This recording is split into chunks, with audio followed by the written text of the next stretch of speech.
जो शरण है भगवान की जिन्हें झूठी माया त्यागी। तो मेरा इस तरफ रुझान है कि भाई संसार की जो माया है या अक्षणिक है, नाशवान है, और जब नाश होगी तो बहुत तकलीफ देगी। इससे पहले अपनी मर्जी से त्याग देने इसको। हाँ, ठीक बात भाई जब याद आ गई बात छोड़ कर जब तेरा बहुत तकलीफ होगी तो इससे पहले तो ही छोड़ दे इसको। ठीक बात। जो जाने वाली चीज है उसको जाने दे, पहले उससे ताड़ कर दे।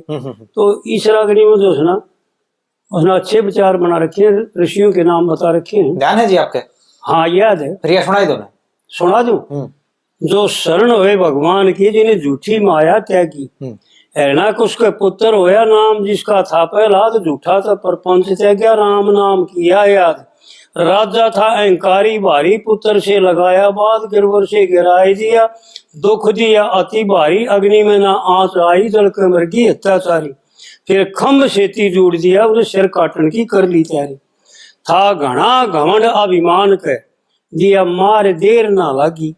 जो शरण हुए भगवान के जिन्हें झूठी माया त्यागी।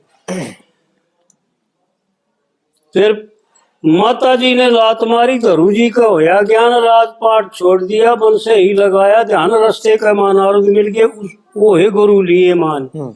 एक चरण खड़े हो दया जी का जाप किया, फिर महाविधि शिव मिलकर बहुत भारी दुख दिया। फिर सत जान के विष्णु जी ने ब्राह्मण बनकर गोद लिया। जी भाई अपना भगत पिछाड़ के करया मोक्ष होए बेदागी। जो शरण होए भगवान की जिन्हें झूठी माया त्यागी।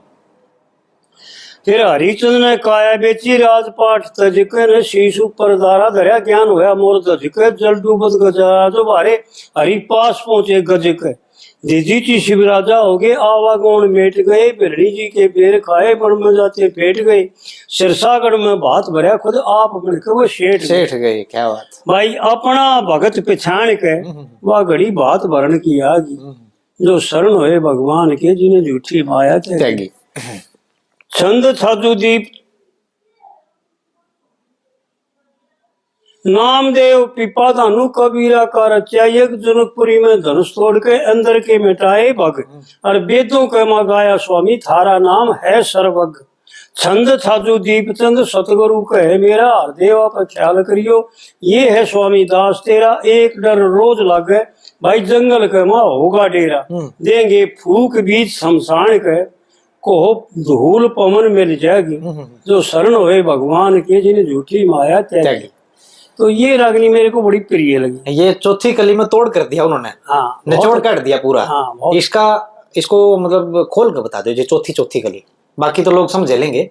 चौथी कली का भाई ऐसा था, चौथी कली में एक हमारे यहाँ नामदेव हुए महात्मा छिपी के घर में जी, रोला साहब के परिवार में। तो उन्होंने गऊ गुजर गई थी उसकी। तो राजा ने हुक्म दे दिया और लोगों ने शिकायत कर दी राजा का, वो थोड़ा वो रहा करता अलग ढंग से। तो राजा बोला भाई अगर तू भगत है तो मरी गऊ के नीचे बात शीशों से दिखा, और नहीं तो तेरे को जो है ना कैद करेंगे।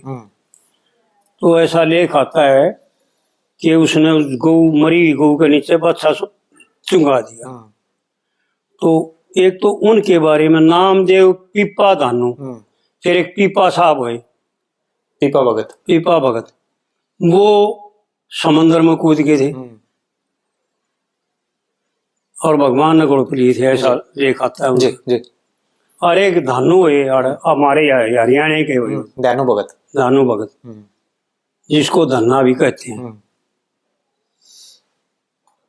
जी।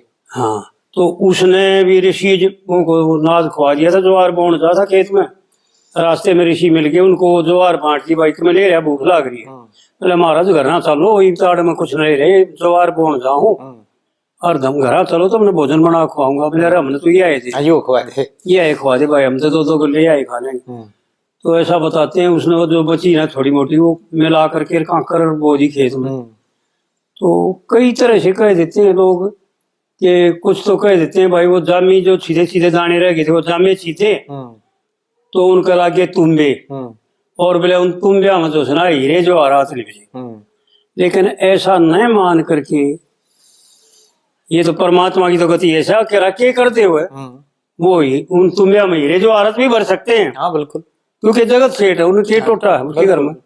लेकिन असलियत मानो तो यूं मानो कि सीधी ज्वार का ये हमारे यहाँ जमींदारी में प्रथा है कि जितना सीधी होगी फसल उसकी बालें जो है ना, शर्टे जो है ना, बड़े आऊंगे, मोटे हो जाएंगे। मोटे आऊंगे। तो वो काफी मोटे शर्टे आए और उनकी जो ज्वार है ना वो कई गुना फालतू निपजी। तो लोगों ने स्वीकार किया भाई हीरे पन्ने निपजे ऐसा। हाँ वो कई जगह लेखा हुआ इस चीज का, अलग अलग कविता है। हाँ काकर बोई मोती निपजे, हाँ वो बोला उसी, तो है। हाँ उसी का है। हाँ हाँ, किसी भी तरीके से समझ लेते। ठीक है।